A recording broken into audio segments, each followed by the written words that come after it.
Hello everyone, Ace here, and today, well, I'm just going to have to go ahead and say it. Banning military-themed games, such as 6 Days in Fallujah, would actually be bad for veterans as a whole. And you may be asking yourself why exactly this would be the case. And the answer, curiously enough, revolves around the mental health of many veterans out there, as various veterans have actually come out to state that they use military-themed video games as a way to help treat conditions such as PTSD. Now, having said all that, this particular topic is one that hasn't actually been getting much attention when it comes to the scientific community. While there have been some studies done on this subject, and they do seem to at least in theory support the idea, it should also be noted that the sample sizes for these types of studies are too small themselves to indicate just how many veterans actually play these types of games. So unfortunately, I will have to primarily rely upon arguments of logic based upon the experiences of some of the veterans that have come forward. One of the most famous being fellow YouTuber Matsimus, who back in 2018 decided to tackle this very specific subject. They kind of help you out a little bit.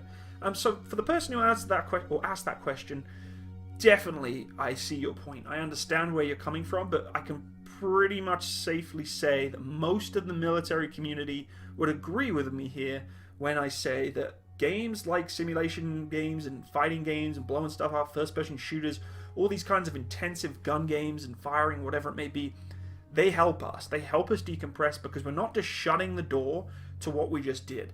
And that goes throughout life, you know?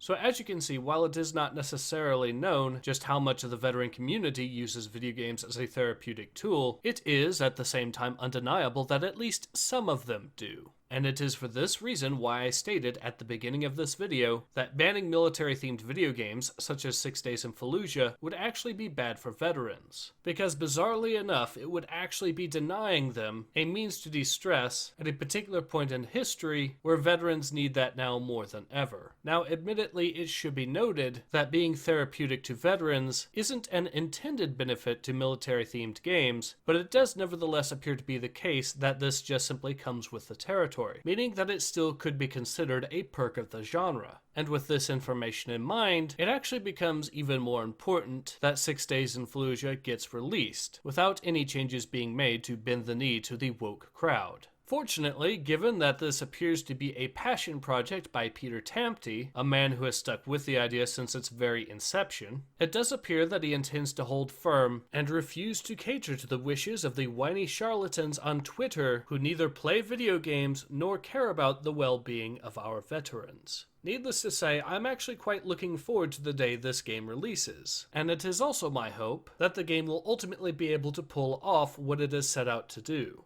But in any case, this has been Ace. Hope to see you guys again soon. Take care. Ace out.